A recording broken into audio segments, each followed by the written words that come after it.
শ্রীনিকেতনে হরিকথার শুভারম্ভে প্রারম্ভে অস্মাদীয় জীবন সর্বস্ব জীবদধন প্রাতঃস্মরণীয় পরম বন্দনীয় শ্রী শ্রী গুরু মহারাজের আতুল আতুল পাবন পদারবিন্দে পরার্থ কোটি দণ্ডবত প্রণতি। হরিকথা অনুরাগী প্রেমিক প্রবর ভক্তগণ, চাতক সম সাধুজন, মহন্তজন, সুধীজন, কল্যাণিয়া দেবীমূর্তি, ধর্মমূর্তি, ভাগবতী মাতৃগণ, সমাগত সকল ভক্তচরণে দিন অতি দিনে বারংবার ভূ ভূ সশ্রদ্ধ দণ্ডবত প্রণতি।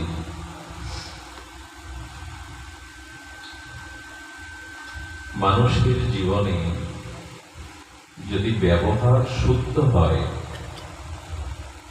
তবে সে ভজনে আনন্দ পায়। ব্যবহার শুদ্ধ না হলে ভক্তিতে ভজনে আনন্দ আসে না।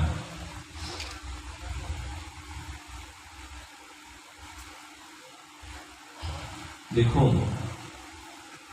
জল স্পর্শ করলে যে শীতল অনুভূতি হয় তার থেকে বহুতর শীতল অনুভূতি হয় বরফকে স্পর্শ করলে। কারণ জল শীতলতার কারণে বরফে রূপ নেয়। তেমনি মানুষের জীবনে যদি ব্যবহার শুদ্ধ হয়, আচার বিচার শুদ্ধ হয়, ভজনেও সে পরম আনন্দ পায়। বরফে হাত দিলে যেমন বেশি শীতলতা পায়, এই জন্য মানুষের জীবনে সাত্ত্বিক শুদ্ধ লোকহিতকারী ব্যবহার যখন হবে, আচার বিচার যখন হবে, তখন ভক্তিতে ভজনে সাধু সঙ্গ সে আনন্দ প্রাপ্ত হবে। দেখুন, মানুষ কখনো ঐশ্বর্যের দ্বারা, ধনের দ্বারা ভক্তি লাভ করবে এমন নয়। আর এই শরীর দ্বারাও বা ভগবানের ভক্তি প্রাপ্ত হবে এমন নয়। তার কারণ শরীরে মলমূত্রে ভরা, রক্ত মাংসের পিণ্ড এটি একরকম অশুদ্ধই। অথচ মন যদি শুদ্ধ হয়, ব্যবহার যদি সাত্ত্বিক হয়, তবে এই রক্ত মাংসের পিণ্ডের মধ্যেও শুদ্ধ মনে সাত্ত্বিক ব্যবহারে এই শরীরেই ভগবানের প্রাপ্তি হওয়া যায়, ভক্তিও লাভ করা যায়। এই জন্য আমাদের জীবনে প্রয়োজন ব্যবহারে শুদ্ধতা, ব্যবহারে ভদ্রতা। এগুলি আমাদের জীবনে প্রথমে ভাগবত লক্ষ্য করতে বলছেন। আচারো পরম ধর্ম, শুদ্ধ আচরণশীল হও। সুধীজন, মনুষ্য জন্ম লাভ করাটা ভাগ্য। নিরীদেহ আত্মাম সুলভম সুদুর্লভম। ভাগবত বলছেন মনুষ্য জন্ম লাভ বড় ভাগ্যের বিষয়। রঘুপতি রামচন্দ্র বলেছেন বড় ভাগ মানসী তন পায়া। অর্থাৎ মনুষ্য শরীর প্রাপ্ত হওয়াটা বড় ভাগ্যের বিষয়। পেয়েছি আমরা সকলে, কিন্তু ভাগ্যের থেকে অতি ভাগ্য কার? ভাগ্য মনুষ্য জন্ম পাওয়াটা ভাগ্যের, কিন্তু অতি ভাগ্য কার? বলে মনুষ্য জন্ম লাভ করাটা দুর্লভ বটে, ভাগ্য বটে, কিন্তু অতি ভাগ্য তার যিনি মনুষ্য জন্ম লাভ করে সাধু সঙ্গ পরায়ণ হন, তিনি অতি ভাগ্য। সবাই তো মনুষ্য জন্ম পেয়েছে, এটা ভাগ্যে, কিন্তু সাধু সঙ্গ পাওয়াটা মনুষ্য জন্মের অতি ভাগ্যবানের বিষয়। সৎসঙ্গ, সৎসমাগমে রতিমতি হওয়া, যেমন আপনাদের আজ হয়েছে। অনেকেই মনুষ্য জন্ম পেয়েছে, কিন্তু মনুষ্য জন্ম থেকে অতি ভাগ্য তার সৎসঙ্গে, সাধু সঙ্গে যার রতিমতি হয়েছে। তো ভগবান ভক্তের নিকটে যিনি যান, সাধুর সঙ্গে যিনি যান, সাধু সমাগমে যান, তার অতি ভাগ্য। কিন্তু মহাভাগ্য কার? ভাগ্য অতি ভাগ্য, মহাভাগ্য কার? যিনি সাধুর সঙ্গে রত হয়ে ভগবানের নাম রূপ লীলাতে যার আসক্তি আছে, রতিমতি আছে, তার মহাভাগ্য। সাধু সঙ্গ অনেকেই করছে আমরা, কিন্তু ভগবানের নাম রূপ লীলাতে এখনো আসক্তি, প্রবল রুচি আসে। যদি আসে তাহলে তার মহা ভাগ্য। আচ্ছা, হরিকথাতে রুচি আসাটা মহাভাগ্য, কিন্তু পরম ভাগ্য কার? মহাভাগ্যের উপরে হলো পরম ভাগ্য কার? ভগবানের দিব্য নাম রূপ লীলা কথাতে রুচি আসতে আসতে যার ভগবান চরণে প্রেম এসেছে, তিনি পরম ভাগ্যবান। তিনি পরম ভাগ্যবান। ভাগ্যবান, অতি ভাগ্যবান, পরম ভাগ্যবান আর মহামহা ভাগ্যবান গোবিন্দ চরণে, রাধারানীর চরণে যার প্রেম এসে গেছে। সমস্ত ভাগ্যের এই পরম সীমা। তো এই জন্য সব থেকে বড় ভাগ্য আমাদের রামচরিত মানসে তুলসীদাস বলছেন, আচ্ছা ভাগ্য সব থেকে বড় কার? রঘুপতি রামচন্দ্রের তো অনেক ভক্ত, তার মধ্যে বলছেন হনুমান পরম ভাগ্যবান। আচ্ছা, পরম ভাগ্যবানের উপরে আর কি বিশেষণ দেওয়া যায়? পরম পরম মহাভাগ্যবানকে, পরমেরও পরম, সেই পরমেরও পরম মহাভাগ্যবানকে শুনছেন তো মন দিয়ে? ভগবানে যার প্রেম এসেছে সে পরম অতি ভাগ্যবান, মহাভাগ্যবান। কিন্তু মহা ভাগ্যবান কে জানেন? ভগবানের প্রেম আসার পরে সেই প্রেমিক ভক্তের কাছে যখন ভগবান নিজে আসেন, তখনই হলে তিনি অতি অতি মহাভাগ্যবান। অর্থাৎ ভগবানের কাছে উনি যান না, প্রেম এসে গেছে, এখন ভগবানই যার কাছে আসে। এরকম পরম পরম অতি অতি মহা অতি ভাগ্যবান হনুমান। হনুমান রামের কাছে যাননি, রামচন্দ্রই। প্রেম যদি থাকে না, আপনি তখনই অতি অতি ভাগ্যবান হবেন যখন আপনি ভগবানকে ভালোবাসেন, শুধু না ভগবানও আপনাকে ভালোবাসেন। আচ্ছা, আপনি ভগবানকে প্রেম ভক্তি করেন, ভগবান আপনাকে প্রেম ভক্তি করে? তো যদি করে তাহলে তিনি ভাগ্যেরও ভাগ্য, মহা অতি অতি মহাভাগ্যবান। হনুমানকে ভগবান রঘুপতি এভাবেই ভালোবেসেছিলেন। আমরা ভগবানকে ভালোবাসি এটা বিশেষ কথা নয়, ভগবান আমাকে ভালোবাসি কিনা এটাই বিশেষ কথা। আমার প্রতি ভগবানের আকর্ষণ বা প্রেম আছে কিনা। তো তন্মধ্যে অন্যতম হলেন হনুমান। আচ্ছা, হনুমানের ভাগ্য আমরা একটু আস্বাদন করি। দেখুন, অহল্যা রঘুপতি রামচন্দ্রের রাতুল চরণে ধুলিতে কোথায় গেল? উদ্ধার হয়ে গেল পতি লোকে, পতির কাছে। যে পতি থেকে অপরাধে চ্যুত হয়েছিলেন সেই পতির কাছে ফিরে গেল। বলে এটা ভাগ্য বটে, সতী নারী দেহ রক্ষার পরে, প্রভুর কৃপা পরে পতি লোকে ফিরে গেল। এর থেকে বড় ভাগ্যবান জটায়ু। জটায়ু এই জন্য ভাগ্যবান যে প্রভুর প্রেমে আর প্রভুর ভক্তিতে যে ভক্ত নিজের জীবন উৎসর্গ করে দিতে পারে তিনি পরম পরম ভক্ত। প্রভুর জন্য, প্রভুর ভক্তির জন্য, প্রেমের জন্য জটায়ু নিজের জীবন উৎসর্গ করে দিল। এই জন্য জটায়ুর ভাগ্যে কি প্রাপ্তি হলো? বৈকুণ্ঠ গতি। সাকেত গতি, রামচন্দ্র যে বৈকুণ্ঠে সাকেতে থাকেন সেই গতি হলো। এর থেকে পরম গতিকা, কেউ বৈকুণ্ঠে যাবে, কেউ সত্যলোকে যাবে, কিন্তু অহল্লাদ থেকে, জটায়ুর থেকে, সবার থেকে পরম ভাগ্যবান হলেন হনুমানজি। কারণ হনুমানজি বৈকুণ্ঠেও যাননি, সত্যলোকেও যাননি, গিয়েছেন একেবারে রঘুপতির চরণে, ভগবানের চরণে নিবেদিত হয়ে আছেন। তো এই জন্য অন্যদেরও ভাগ্য প্রভুর চরণ ধুলি পেয়ে, অহল্যার ভাগ্য জটায়ু প্রভুর কোল পেয়ে, আশ্রয় পেয়ে, ভক্তির দ্বারা জীবন উৎসর্গ করে তিনিও পরম ভাগ্যবান বা ভাগ্যবতী। কিন্তু হনুমানের ভাগ্য বলি হারিয়ে যায়। কেমন জানেন হনুমানের ভাগ্য? আচ্ছা, আমাদের ভাগ্যটা ভাগ্য বটে, হনুমানের মহাভাগ্য এই জন্য এখানে এখন ভাগবত প্রবচন হচ্ছে, হরিকথা হচ্ছে। বাংলাদেশের অনেক গ্রামে, অনেক প্রান্তরেও এরকম আজকে হরিকথা হচ্ছে। আপনি এখানে এসেছেন, একই সাথে দুই জায়গায় হরিকথা শুনতে পাবেন?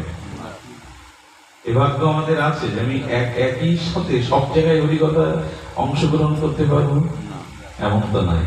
এই ভাগ্যটা ছিল হনুমানের।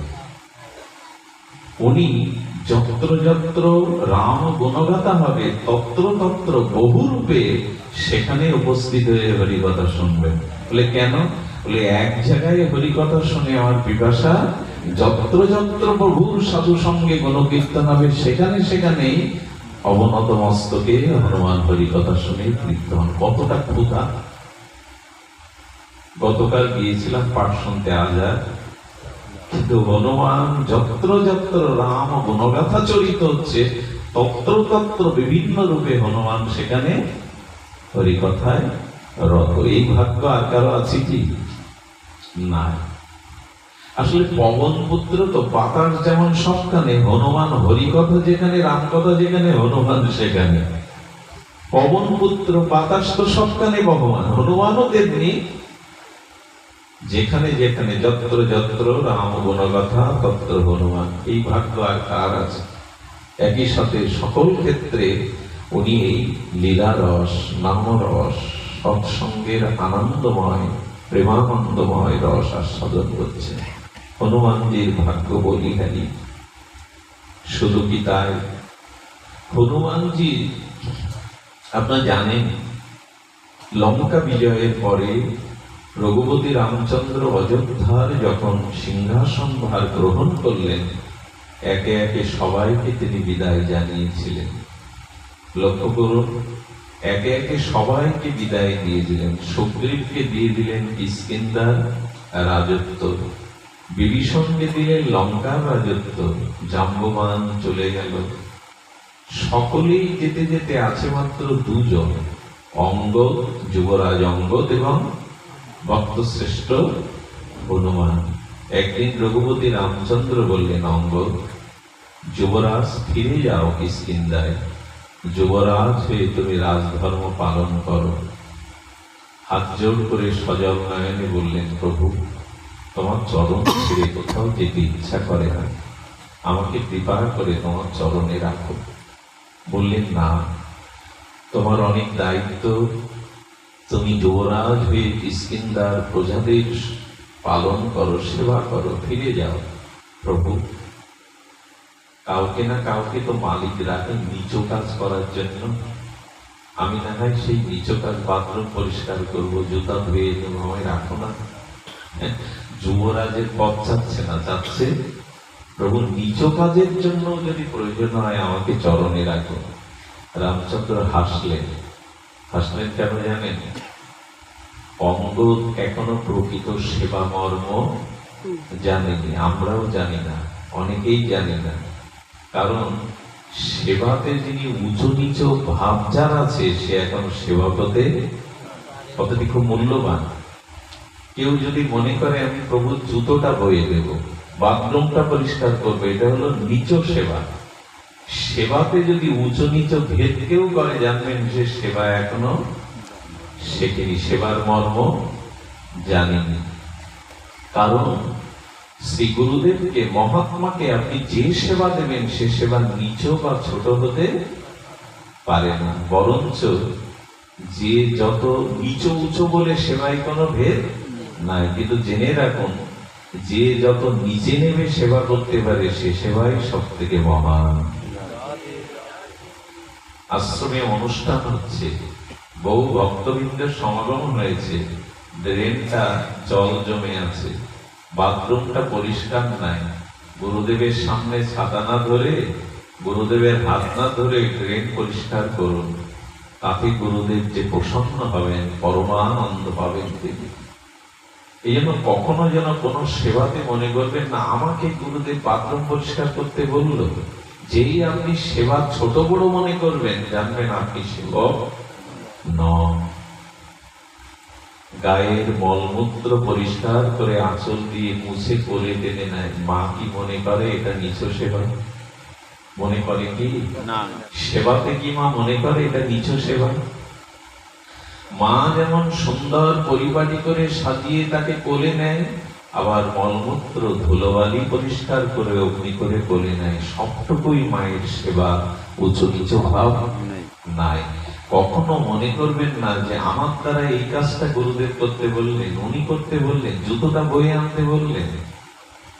সেবাতে যেন কখনো ছোট বড় বোধ না আসে। রামচন্দ্র হেসে বললেন, ফিরে যাও অঙ্গ, তোমার সেবাতে ছোট বড় ভেদ আছে, ফিরে যাও। চোখের জলে যখন যাচ্ছে অঙ্গদের, এই চরিত্রটা আমার খুব ভালো লাগে। যেতে গিয়ে হনুমানকে সজল নয়নে জড়িয়ে ধরেছে, হনুমান তোমার পাশে আজ থেকে ওই জায়গাটা শূন্য হয়ে যাবে, আমি চলে যাচ্ছি, তো তবে মাঝে মাঝে তুমি যখন প্রভুর চরণ সেবা করো ওই শূন্য স্থানের দিকে একবার তাকিয়ে, আমি ওখানে ছিলাম। আর এক কাজ করো হনুমান, প্রভুকে তুমি যখন একবার প্রণাম করো আজ থেকে 2 বার করবে। একবার যখন করো 2 বার করবে। প্রভু যদি জিজ্ঞাসা করে হনুমান আজ 2 বার প্রণাম করলে কেন? প্রভু অঙ্গদের প্রণামটা আমি হয়ে আপনার চরণে দিলাম। ছেড়ে যাচ্ছে কিন্তু কি ব্যাকুলতা। প্রভু হনুমান 2 বার বলছেন, এই জন্য প্রভু জিজ্ঞাসা করলে বলবে এই প্রণামটা অঙ্গদের। মন চাইছে না, যেন প্রাণ যেতে চাইছে না। এই সেবাতে অঙ্গদ পর্যন্ত থাকতে পারলো না। আসলে প্রভুর চরণে থেকে গিয়েছিল কেবল একজন, সে হল হনুমান, আর কেউ না।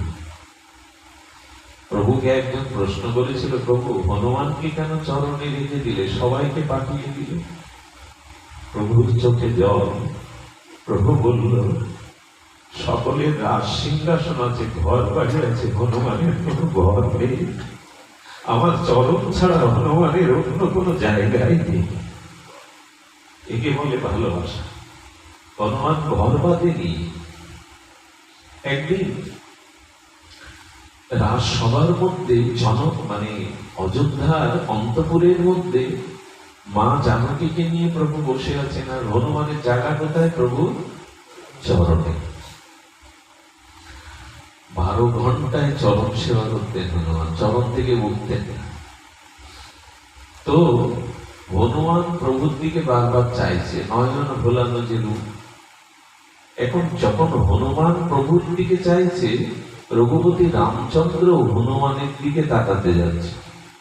হনুমানের বদনটা দেখছে, যেন পিতা যেমন পুত্রকে দেখে, স্নেহবৎসল পুত্রকে রামচন্দ্রের, কিন্তু যখনই 4 চোখ মিলন হতে যাবে, অর্থাৎ প্রভু দৃষ্টি দিচ্ছেন হনুমানের দিকে, হনুমানও যখন প্রভুর দিকে তাকাতে যাবে, প্রভু মুখ ফিরিয়ে নিয়ে সীতামার দিকে তাকাচ্ছে।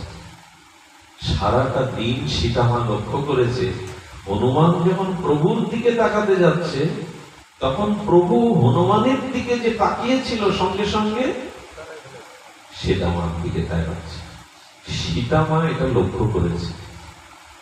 স্বয়ং মন্দিরে এলেন, প্রভুকে সেবা শুশ্রূষা করে বললেন, প্রভু এটা জিজ্ঞাসা ছিল, হনুমান আপনার কি হয়? বললেন, হনুমান আমার মানস পুত্র, আমার মানস পুত্র হনুমান, আপনি পুত্রের দিকে তাকাচ্ছিলেন। আচ্ছা, পুত্র যদি পিতার দিকে তাকায়, পিতা মুখ ফিরিয়ে নেয় কি? বললো না। আপনি সারাদিন কেন, হনুমান যখন আপনার দিকে দৃষ্টি দিচ্ছে মুখ কমল বদনে, আপনি কেন আমার দিকে বারবার চাইছেন? বড় মার্মিক প্রভুর এই উত্তর। প্রভু বললেন, বাৎসল্য প্রেমে হনুমান আমার পুত্র। পুত্রের দিকে পিতা স্নেহবৎসল দৃষ্টিতে, স্নেহের দৃষ্টিতে তাকাবে, এটা স্বাভাবিক। কিন্তু হনুমান যখন আমার দিকে তাকাচ্ছিল, আমি হনুমানের চোখে চোখ দিতে পারিনি। সেটা কেন জানো? শুনুন, আপনারা মন দিয়ে শুনুন। বলে, দেখো, সুগ্রীব কিষ্কিন্ধার সিংহাসন নিয়ে নিল, বিভীষণ লঙ্কা রাজত্ব নিয়ে নিল, অঙ্গদ যুবরাজ হলো, সকলেই সকল কিছু নিল। কিন্তু হনুমানকে আমি বলেছিলাম, হনুমান তুমি কিছু নেবে না আমার কাছে? তোমার কোনো বাসনা নেই জগতে? তোমাকে কিছু না দিতে পারলে যে আমার বুকে ব্যথা করে, যন্ত্রণা করে, কিছু তো নাও। হনুমান তখন বলছেন, প্রভু বিভীষণকে আপনি এক সিংহাসনের পদ দিয়েছেন, প্রধানমন্ত্রীর পদ, রাজার পদ দিয়েছেন সুগ্রীবকে, অঙ্গদকে যুবরাজের পদ দিয়েছেন। এটা আমার যে দুটো পদ চাই, একটা পদ আমি তো চাই না প্রভু, আমার লোভ বেশি। আমি রাজ সিংহাসনের প্রধানমন্ত্রিত্ব, রাজার একটা পদ চাই না, আমি আপনার দুটো পদও চাই। আমি লোভী বেশি, আপনার দুটো পদই আমার একমাত্র আশ্রয়। তখনই সীতাকে বলছে রঘুপতি, হনুমানকে আমি কোনো কিছু দিতে পারিনি, আমার চরণ সেবা ছাড়া স্বপ্নেও সে কিছু চায়নি। জানো সীতা, কেন দৃষ্টিতে পারিনি? কারণ যে ভক্ত আমার কাছে ইহকালে পরকালে নিজের কোন সুখ বাসনা কিছুই না চেয়ে শুধু আমাকে দিয়ে যায় প্রেম, সেবা, ভক্তি, সেই ভক্তের দিকে তাকাতেও আমার লজ্জা হয়। লজ্জা হয় কেন জানো? কোন মানুষ যখন কোন মহাজনের কাছে ধার নেয়, সেই ঋণগ্রস্ত ব্যক্তি মহাজনের চোখে চোখ রেখে কোনোদিন কথা বলতে পারে না। হনুমানের কাছে আমি চিরদিনের ঋণী। হনুমান আমার মহাজন, আমি ঋণী। তাই ঋণী ব্যক্তি মহাজনের চোখে চোখ দিয়ে কথা বলতে পারে না, তাই আমি তার দিকে তাকাতে চেয়েও তাকাতে পারি। ভক্তির কত মহিমা! আমাদের ভালোবাসাটা, ভগবানের প্রতি প্রীতিটা যেন এরকম হয়, কিছু চাই না। কিন্তু এই কথা সহজে বলা যায় না। আমরা নানান রকম সংসারের আবিলতা, কামনা, বাসনা চাইতে ব্যস্ত। যশ চাই, খ্যাতি চাই, মান চাই, ঐশ্বর্য চাই। কিন্তু ভগবানের চরণ চেয়ে হনুমান, এমনকি হনুমানের যে নিষ্ঠা, হনুমানের যে প্রীতি, সেই প্রীতি বা নিষ্ঠা বড় অনন্য জগতে।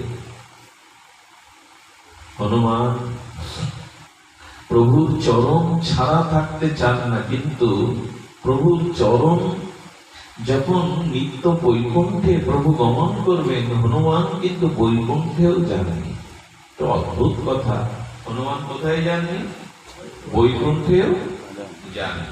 আচ্ছা, প্রভুর চরণে যদি তোমার এত ভালো লাগে, তো প্রভু চলে যাচ্ছেন নিত্য লোকে, প্রভু লীলা অপ্রকট করে নিত্য প্রকট লীলাতে যাচ্ছেন, হনুমান গেল না কেন? হনুমান প্রভুর কাছে জেনেছিলেন বৈকুণ্ঠে বা সাকেতে, অর্থাৎ প্রভু যেখানে নিত্য লীলায় অবস্থান করেন, সেখানে সাধু সঙ্গ নেই, হরি কথা নেই, রাম কথা নেই। আমি গতদিন বলেছিলাম, কথাটি আর একবার উল্লেখ করি। প্রভুর চরণ সেবা করতে করতে হনুমান একটু ক্লান্তি এসে গেছে। তো হনুমান বললে, প্রভু একটু আদেশ দিন, আমি আমার এই ক্লান্তিটা দূর করতে একটু বিশ্রামে যাব। রামচন্দ্রের খুব অবাক লেগেছে কথাটা, কারণ হনুমান তো আমার সেবা ছাড়া অন্য বিশ্রাম বোঝে না। হনুমান আমার চরণেই তো সকলে বিশ্রাম নিতে চায়, আশ্রয় নিতে চায়, আমার চরণেই তো পরা শান্তি, তো তুমি আমার চরণ ছেড়ে আর কোথায় বিশ্রাম নিতে যাবে? তোমার চরণ তলের থেকে আরেকটি স্থান আছে যেখানে আরো আনন্দ, আরো ক্লান্তি দূর হয়, আরো প্রেম হয়। বলে কোথায়? যেখানে তোমার নাম রূপ লীলা কথা হচ্ছে, সেইখানে তোমার চরণের থেকে বিশ্রাম পাওয়া যায়, যেখানে তোমার গুণগাথা হচ্ছে। এই দেখুন, প্রভুর চরণে যে সুখ নাই, প্রভুর শুদ্ধ ভক্ত সঙ্গে বসে প্রভুর নাম রূপ লীলা কথা যদি শ্রবণ করা যায় প্রেমবার, সেটা ভগবানের চরণের থেকে সুখ। এই জন্য হনুমান বৈকুণ্ঠে হরি কথা নাই তো যাচ্ছে না, ওখানে লীলা কথা নাই বলে যাচ্ছে না। তখন বলছেন হনুমান, কেন যাবে না? বলে প্রভু আমার দুটোই চাই, তোমাকেও চাই, আবার তোমার নাম রূপ লীলা কথা তোমার প্রেমিক ভক্ত সঙ্গে দুটোই চাই। বৈকুণ্ঠে তো একটা আছে, শুধু তোমার চরণ আছে, তুমি আছো, কিন্তু বৈকুণ্ঠে তো তোমার প্রেমিক ভক্তের সঙ্গে হরি কথা নাই। এই জন্য আমি জগতে থেকে যাব। বললেন জগতে থেকে কি করে? বলে দুটোই পাবো। কেন পাবে? তো তুমিই তো বলেছেন, তুমিই তো বলেছো, জগৎকে জানিয়েছো, নাহং তিষ্ঠামি বৈকুণ্ঠ যোগিনং হৃদয়ং ন চ মদ্ভক্ত যত্র গায়ন্তি তত্র তিষ্ঠামি।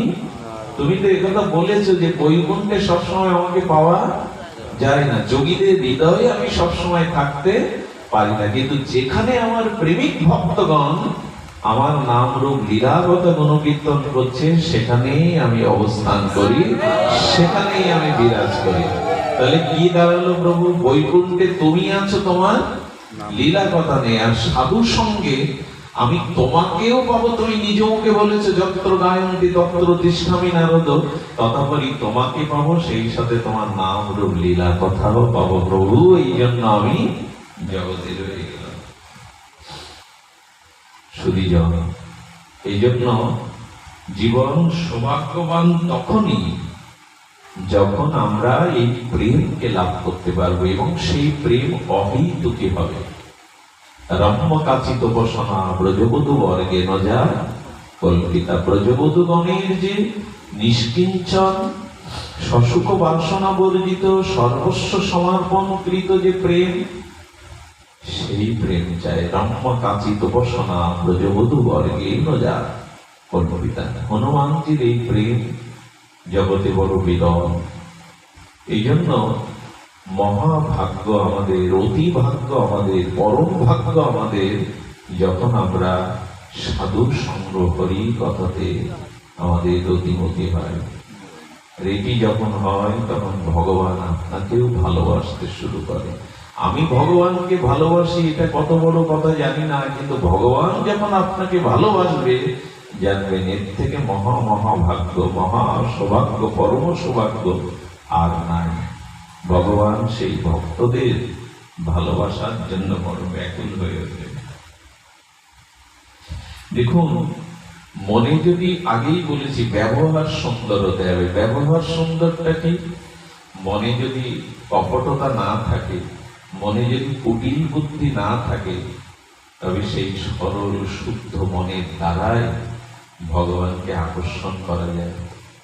সেই সরল শুদ্ধ নিষ্কপট হৃদয়ই কেবল ভগবানকে প্রাপ্তি করা যায়। কারণ এই রক্ত মাংসের অশুদ্ধ দেহ বারবার, দিনে তো 2-3 বারও মানুষ স্নান করে, তবু শুদ্ধ মনে হয় না, তাই না? বারবার এই দেহটা অশুদ্ধ মনে হয়, বারবার স্নান করেও রক্ত মাংসের পিণ্ড পোকায় ভরা, অমেধ্য ভরা, এই দেহ দিয়ে কি করে ভগবান লাভ করবো? বলে ভগবান লাভে দেহ দিয়ে হয় না। এই দেহের মধ্যে যে মনটা আছে, ব্যবহারের দ্বারা সেই শুদ্ধ মন হলে, সেই মনে যদি ছল চাতুরি কপটতা না থাকে, শুদ্ধ সরল হৃদয়ে কেবল ভগবানকে পাওয়া যায়। এই জন্য ব্যবহারের শুদ্ধতা আমাদের অতি প্রয়োজন, খুবই প্রয়োজন। সুধীজন, এই জন্য ভগবান ব্রজবাসীদের কাছে এত সহজলভ্য। যে ভগবান দুর্লভ, ব্রজে সেই ভগবান এত সুলভ কেন জানেন? দেখুন, এই আনন্দময় মধুময় বৃন্দাবন, আর বৃন্দাবনের সমস্ত যা কিছু সব প্রেমে ভরা। প্রেম দিয়েই তো গড়া শ্রীধাম বৃন্দাবন, মধুময় বৃন্দাবন, আনন্দময় বৃন্দাবন। এই প্রেমই হলো একমাত্র আমাদের প্রাপ্তির বিষয়বস্তু। এই প্রেম শ্রীধাম বৃন্দাবনে, ওই যে শ্রীমদ ভাগবতম প্রমাণম অমলম প্রেম পুমার্ত মহান, শ্রীমদ ভাগবতেই বলেছেন যে প্রেমই হলো মহান, প্রেমই হলো শ্রেষ্ঠ। আর সেই প্রেমের স্থান মধুময় আনন্দময় সন্ধিনী শক্তির আধার, লাভিনী শক্তির আশ্রয় এই শ্রীধাম বৃন্দাবন। ব্রজের কথা কেন বলছি? ব্রজের আকাশ বাতাস কিছু আলাদা। ব্রজের ধূলিকণা, ব্রজের গাভী, ব্রজের বৃক্ষ, ব্রজের যমুনা, ব্রজের আকাশ বাতাস সবকিছু ভিন্ন, সবকিছু আলাদা। কারণ ওখানে প্রেম দিয়েই করা, ওখানে সবকিছু প্রেম দিয়েই সৃষ্টি করা। এই জন্য মাঝে মাঝে ব্রজবাসীরা গোবিন্দকেও আড়াল করতে চান, কারণ তাদের ভিতরে প্রেম এতটা আবেগ যে গোবিন্দকে না পেলেও প্রেম তাদেরকে পরমানন্দে ভাসিয়ে দিয়েছে। গোবিন্দকেও তারা মাঝে মাঝে চোখের সামনে না দেখলেও, দেখতে না পেলেও, সরিয়ে দিলেও প্রেম তাদের হৃদয়ে ভরা। কারণ ভগবানের থেকে বড় হলো প্রেম। আচ্ছা, ভগবান আপনার সামনে নেই, প্রেম আপনার হৃদয়ে আছে, কোনটা বড়? ভগবান বড় না প্রেম বড়? প্রেম পুমান্ত মহান। মহাপ্রভু বলছেন প্রেমই মহান, ভগবান মহান নন।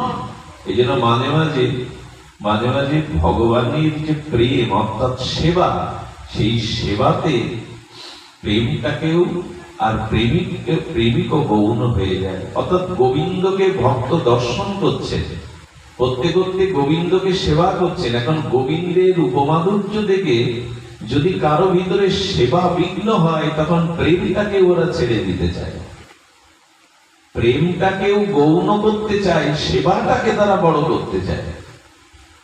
এই জন্য এই প্রেম প্রাপ্তির জন্য ব্রহ্মা ও ৭০০০ বছর তপস্যা করে শেষে কি প্রার্থনা করছেন জানেন? ব্রহ্মা প্রার্থনা করছেন, একটা তৃণ, একটা ঘাস করে আমাকে বৃন্দাবনে দাও। কথাটি আমরা বললাম সহজে। ব্রহ্মা ৬০০০০ বছর তপস্যা করে কি বলছেন? আমাকে শ্রীধাম বৃন্দাবনে একটা ঘাস করে জন্ম দাও। ধুলা হওয়ার যোগ্যতা আমার, ধুলা হতে চাচ্ছে না, বৃন্দাবনের রেণু হওয়ার ভাগ্য আমি পাবো না, আমি জানি। আমাকে একটা তৃণ করে দাও। সে বৃন্দাবন কি আমরা বুঝতে পেরেছি যে ব্রহ্মা ৬০০০০ বছরের একটা তৃণ হতে চাইছেন। তৃণ হতে চাইছেন কেন জানেন? কথাটি বলি, গোবিন্দ গোষ্ঠ, উত্তর গোষ্ঠ থেকে যখন আসেন, তখন সারাদিনের গোবিন্দের অদর্শন বিরহে গোপীদের হৃদয়ে তাপ হয়, বিরহের তাপ। আবার বলি, সেই সকালে গোচারণ ভূমিতে, ব্রজভূমিতে আমাদের রাখাল রাজা আর শ্রী গোবিন্দ তিনি যে গোষ্ঠে চলে যান, এই যে সারাদিনের অদর্শনে ব্রজবাসীদের গোপীদের হৃদয়ের বিরহের তাপ ওঠে। আর সেই তাপ নিভাবন করে কখন? যখন উত্তর গোষ্ঠে গোখুর উত্থিত ধূলিতে গোবিন্দের পথক্লান্তি শ্রান্ত ঘর্মাক্ত অঙ্গে গোখুর উত্থিত ধূলিগুলো এসে পড়ে।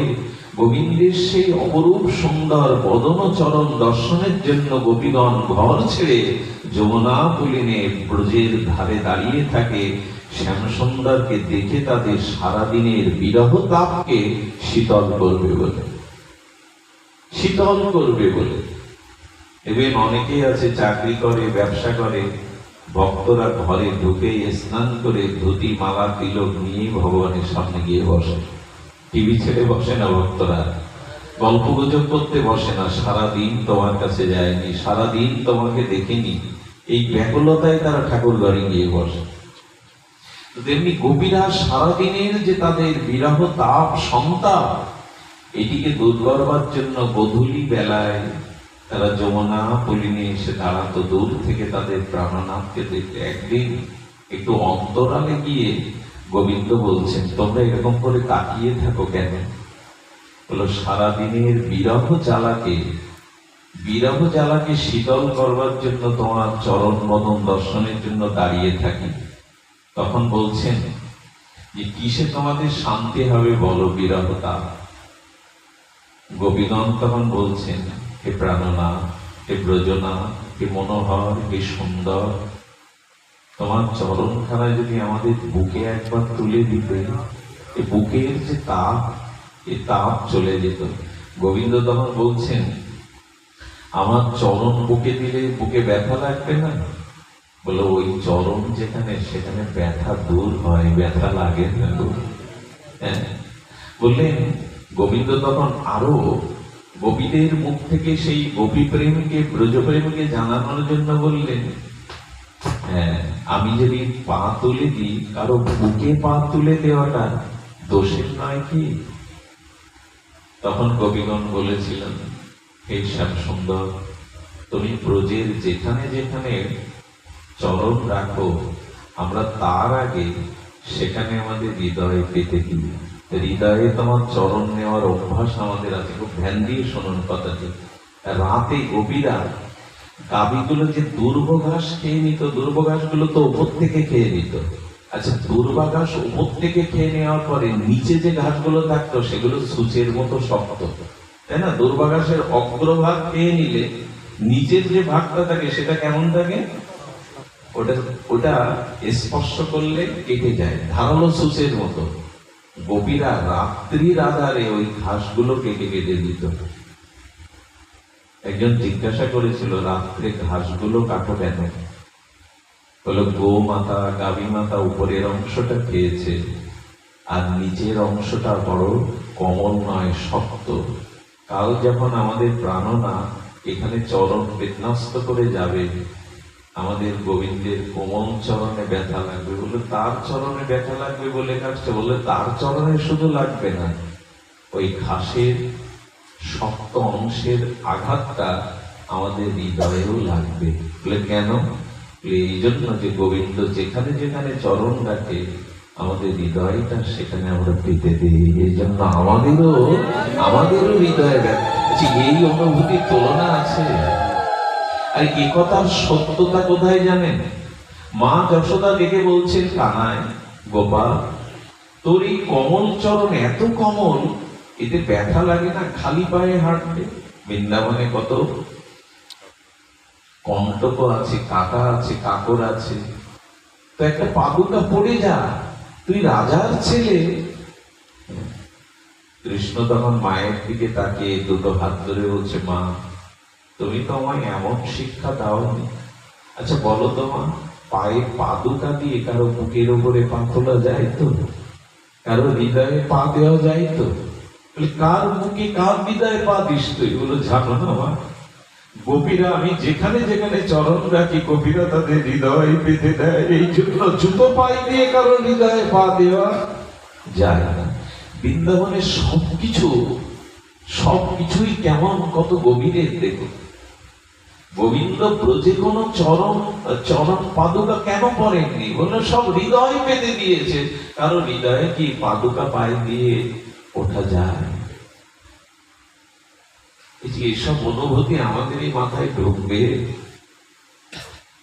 এই জন্য বললেন, ব্রজবাসীদের প্রেমের দিকে যাও, ওই প্রেমের কথা শোনো, তাদের গোবিন্দের যে সেবা, সুখ ভাবনা, এটা জীবনে গ্রহণ করো। এটা না হলে হবে না। যতদিন সেবা ভাবনা না আসছে, ভগবানকে সুখ দেওয়ার এই ভাবনাটা হৃদয়ে না আসছে, ততদিন প্রেম হৃদয়ে আসবে না। সারাটা জীবন শুধু সেবা দিতে শিখলাম, সেবা দেওয়ার ভাবনা কবে জাগবে? দেখুন, অন্যকে সুখ দেওয়া, অন্যকে আনন্দ দেওয়া, অন্যকে সেবা দেওয়াই জীবনের পরম ধর্ম। কিন্তু কোন অভিশাপ আমরা ছোটবেলা থেকে আমাদের মন বুদ্ধিতে এসেছে যে নিজে সেবা নিতে পারলেই বুঝি সুখী। অন্যকে সেবা করে দেখুন, তার থেকে আনন্দ এই জগতে আর নাই।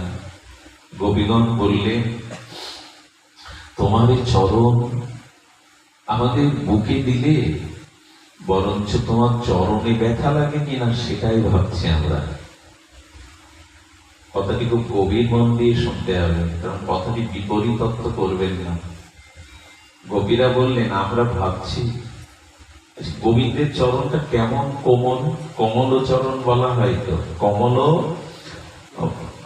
চরণ, কমল মানে পদ্ম ফুল, এই তো, কমল মানে পদ্ম ফুল। পদ্ম ফুল কিন্তু খুব কমল, তাই না? পাপড়িগুলো খুব কমল। এই পদ্মের কমল পাপড়ির থেকে আরো কমল কমলা দেবী, মানে লক্ষ্মী দেবী।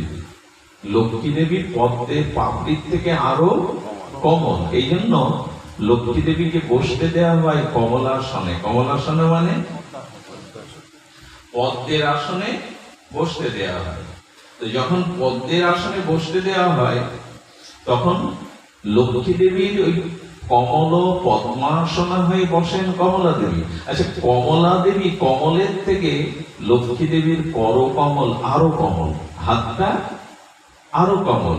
আর লক্ষ্মী দেবীর কর কমল কমলের থেকে আরো কোটিগুণ কমল গোবিন্দের চরণ কমল। লক্ষ্মী দেবী মাঝে মাঝে হাত দিয়ে সেবা করতে গিয়ে হাত কাঁপে, কারণ হাত নিয়ে গেলে লাল হয়ে যায়। এসব ব্যাখ্যা আমরা বুঝবো যে লক্ষ্মী দেবী হাত দিতে যাচ্ছেন কিন্তু চরণটা লালিমা হয়ে যাচ্ছে, এত কমল। তো সেই কমল চরণ গোপীগণ বলছেন, আমরা আমাদের বুকে নিতে গিয়ে ভাবছি তোমার কমল চরণে বাজে কিনা, ব্যথা লাগে কিনা। বলে কেন? বলে আমাদের বুকের যে স্তন আছে সেটা শক্ত, না জানি কঠোর স্তনের বুকে পা দিলে তোমার কমল চরণে ব্যথা লাগবে কিনা। এই অনুভূতি জগতে আর কেউ বলেনি, আর কারো এই অনুভূতি হয়নি। গোপীরা নারী দেহ দিয়েছে, নারী দ্বারা নয়, তারা গোবিন্দের লীলাদিনী শক্তি, রাধারানীর কায়বহ। তবু তাদের ভাবনা এই শক্ত বুকের উপরে তোমার চরণ যদি রাখো, তোমার চরণে বুঝি আরো ব্যথা লাগে। এই অনুভূতি এটি বোঝানোর বিষয়। এই জন্য রাধারানী মাঝে মাঝে অঙ্গে তাপ পেতেন।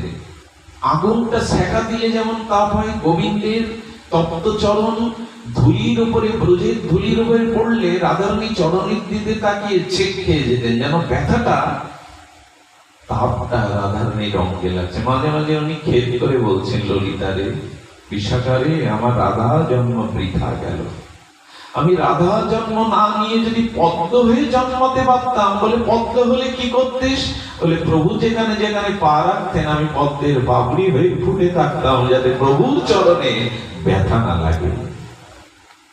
এই অনুভূতি ব্রজের গোপিকাদের আর কারোর মধ্যে এমনটা দেখা যায় না।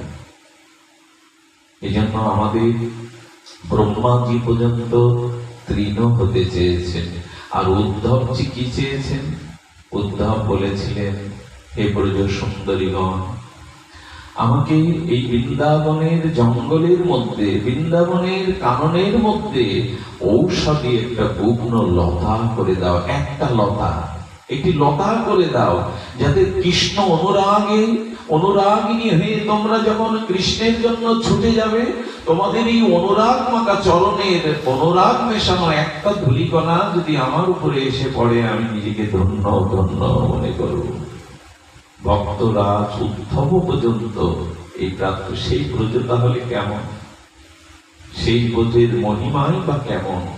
এই জন্য আমাদের ভজনটা শ্রীদাম বৃন্দাবনম, আরাধ্য ভগবান ব্রজেষু তনয় স্তবধামম শ্রী বৃন্দাবনম।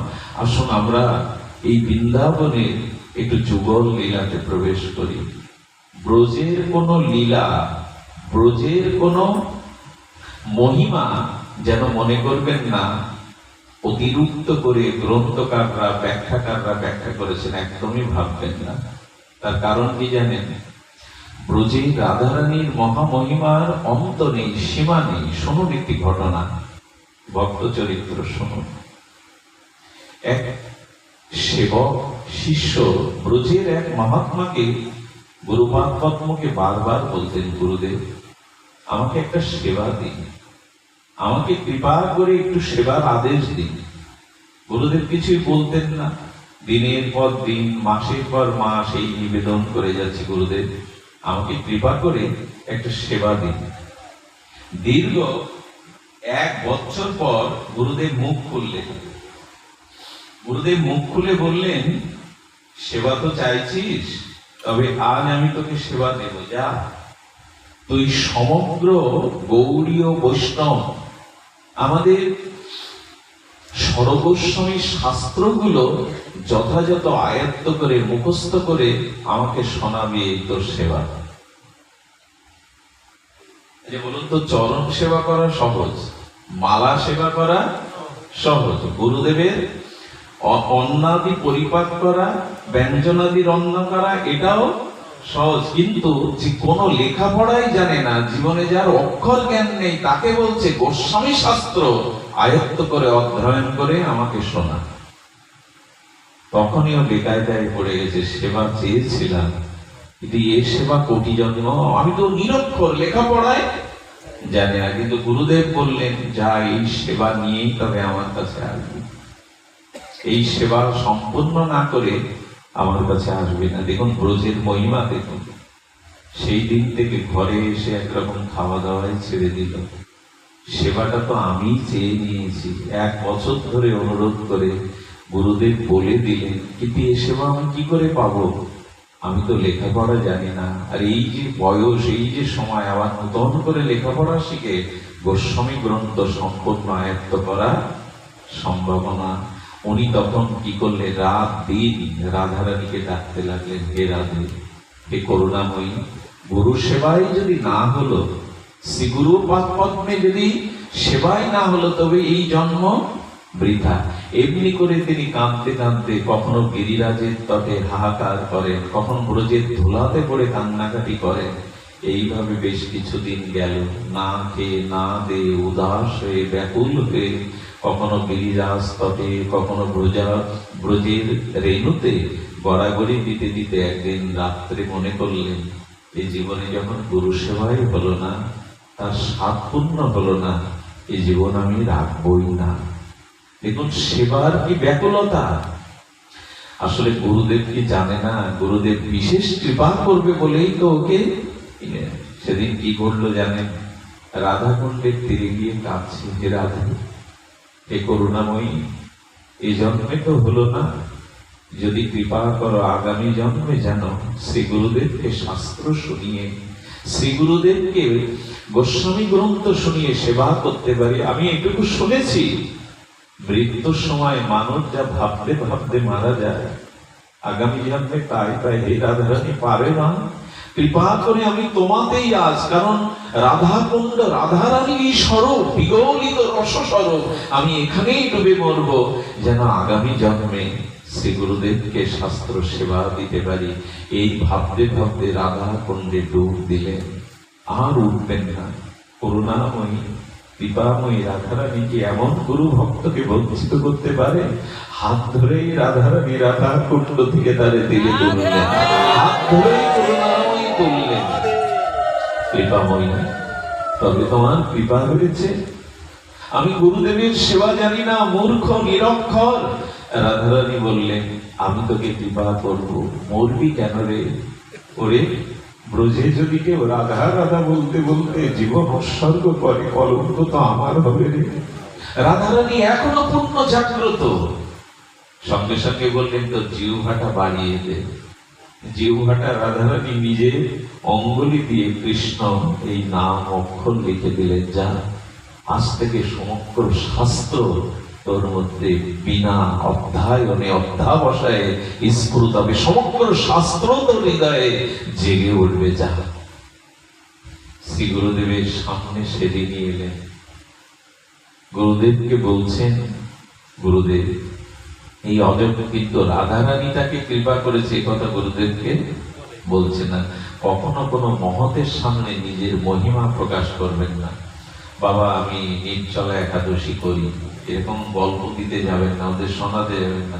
আমি বাবা দিনে 16 মালা জপ করি, খবরদার কোন মহতের সামনে নিজের কোন মহিমা প্রকাশ করতে যাবেন না।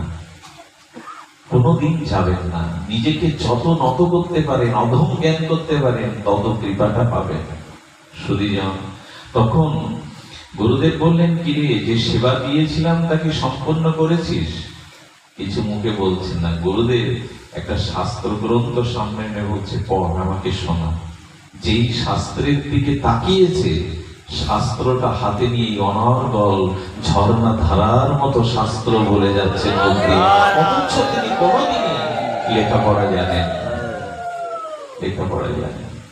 এটি গুরু কৃপাদি দান, এটা ব্রজেশ্বরী করুণাময়ী রাধা ঠাকুরানীর দান।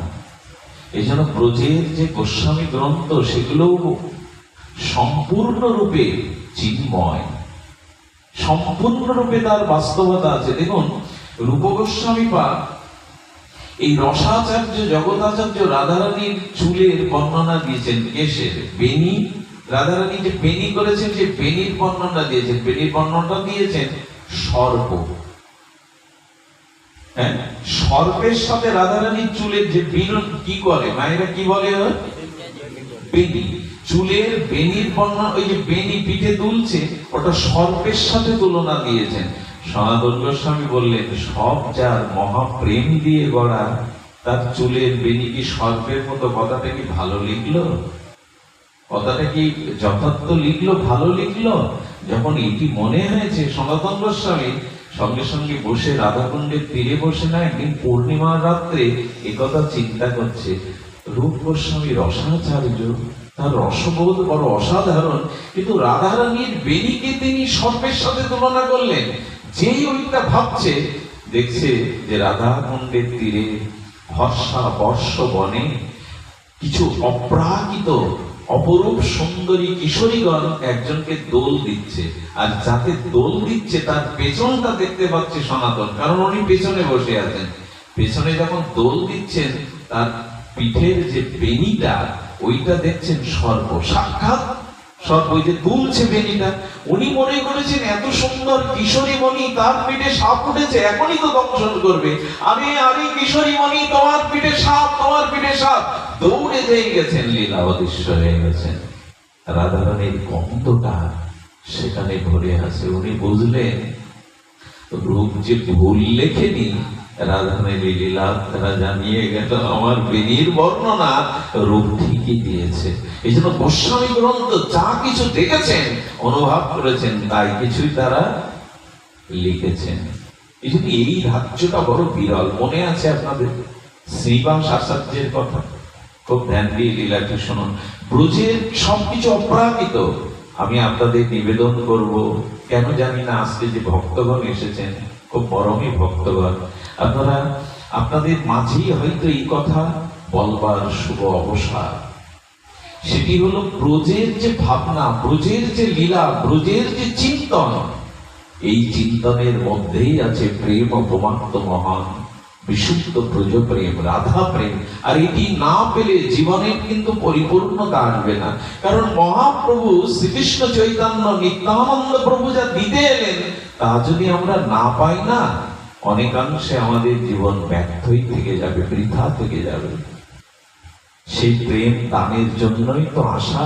তো সেই প্রেমের মহিমা দেখুন। বীর হাম্বীরের শিষ্য, বীর হাম্বীর শিষ্যস্ত গ্রহণ করেছিলেন শ্রীবাস আচার্য। শ্রীবাস আচার্যকে মহাপ্রভুর দ্বিতীয় কলেবার আবেশ অবতার, অর্থাৎ মহাপ্রভুই রস আস্বাদনের জন্য শ্রীবাসের মধ্যে আবেশ অবতার রূপে এসেছিলেন। শ্রীনিবাস আচার্য বীর হাম্বীরের ওখানে প্রতিদিন ভাগবত পাঠ করতেন। বীর হাম্বীর রাজা গৌড়ীয় গ্রন্থ যিনি হরণ করেছিলেন, সেই গ্রন্থ উদ্ধার করেছিলেন শ্রীনিবাস আচার্য। এই গ্রন্থ যদি উদ্ধার না করতেন, আমরা গোস্বামী গ্রন্থ পেতাম না। আমরা শ্রীনিবাস আচার্য প্রভুর কাছে মহারিণী গোস্বামী গ্রন্থ তালপদায় লেখা পেতাম না। বীর হাম্বীর সেটা হরণ করেছিলেন, আর বীর হাম্বীর শেষ পর্যন্ত শ্রীবাসের চরণে নিজেকে সমর্পণ করে শিষ্য হয়ে গুরুদেবকে গ্রন্থ ফিরিয়ে দিয়ে তার কাছে রেখেছিলেন। প্রতিদিন বিকালে পাঠ হয়। একদিন ভোরবেলা শ্রীনিবাস আচার্য বললেন, আমাকে ডাকবে না। উনি বসে বসে মঞ্জরি স্বরূপে ব্রজের লীলা স্মরণ করছেন। ধ্যান দিন মণিমঞ্জুরি রূপে। এই দেহে তো আর ব্রজে ভজন নিত্য লীলায় যাওয়া যাবে না, নিজেকে মঞ্জুরি মণিমঞ্জুরি রূপে উনি রাধারানীর যমুনাতে জলকেলি করছেন শ্যাম সঙ্গে, ললিতা বিশাখার সঙ্গে জলকেলি করতে করতে উনি মণিমঞ্জুরি হয়ে একটু সেবা করবার জন্য দাঁড়িয়ে আছে। হঠাৎ রাধারানী যখন জলকেলি ছেড়ে উঠে দেখেন তার নাকের নখটা জলকেলি করতে করতে পড়ে গেছে। রাধারানীর নাকের নখ যখন নাই, ললিতা বিশাখাকে বলল ওটা বড় প্রিয়, জলকেলি করতে যমুনায় হারিয়ে গেছে, ওটা আমাকে খুঁজে দাও। আর ললিতা বিশাখা মণিমঞ্জুরিদের তাকিয়ে বলছেন যাও রাধারানীর নখটা খুঁজে আনো। কি বলবো, ওই যে বসে বসে ধ্যান করছিলেন, লীলা চিন্তা করছিলেন, রাধারানী জলকেলি দেখছিলেন, ওই মঞ্জুরি স্বরূপে ওই নথ খুঁজতে সারাদিন গেল, পেল না। এদিকে উনি যে ওই মনে মনে মঞ্জুরি স্বরূপে নথ খুঁজছেন, রাধারানীর নাসিকার নখ খুঁজছেন দিব্য, এদিকে ওনার কোনো সাড়া নেই। দুদিনে কোনো দরজা খুললেন না শ্রীমের। 3 দিন যখন গেল, সবাই বলল উনি প্রকট লীলাতে আছে কিনা, দরজা খুলুন। দরজা খুলে নাসিকায় তুলো দিয়ে দেখলো এ জগতে আর উনি সমাধির কোন গভীর অতলে কোথায় হারিয়ে গেছে বুঝতে পারছেন তো? এখানে দেহটা, আর মনে মনে গুরুদেব দেওয়া মঞ্জুরি স্বরূপে উনি যমুনাতে ওই নখ খুঁজছেন 3 দিন ধরে। এইখানে তার প্রাণের স্পন্দন নেই। মহা সমাধি যোগে ব্রজে এগুলো আপনার দ্বারাও সম্ভব। এটাই গুরুদেব দিয়েছে মঞ্জুরি ভাব সাধনা।